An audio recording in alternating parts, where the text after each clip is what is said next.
শরীফ ওসমান হাদি হত্যার বিচারের দাবিতে আজও শাহবাগ মোড় অবরোধ ও সেখানে অবস্থান নিয়েছে ইনকিলাব মঞ্চ। এতে শাহবাগ এলাকার মূল সড়কে বন্ধ রয়েছে যান চলাচল। শুক্রবার ইনকিলাব মঞ্চ ও ঢাকা বিশ্ববিদ্যালয় কেন্দ্রীয় ছাত্র সংসদের নেতৃবৃন্দের আহ্বানে শাহবাগ অবরোধ করা হয়। হাদি হত্যার বিচারের দাবিতে স্লোগানের পাশাপাশি কবিতা আবৃত্তি ও বক্তব্য রাখছেন তারা।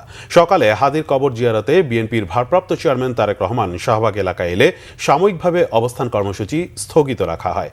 তিনি চলে যাওয়ার পর আবার অবরোধ কর্মসূচি শুরু করে ইনকিলাব মঞ্চ। এ সময় মঞ্চের নেতারা জানান, হাদির খুনিদের গ্রেফতারে সরকারকে সময় দিয়েছিলেন তারা।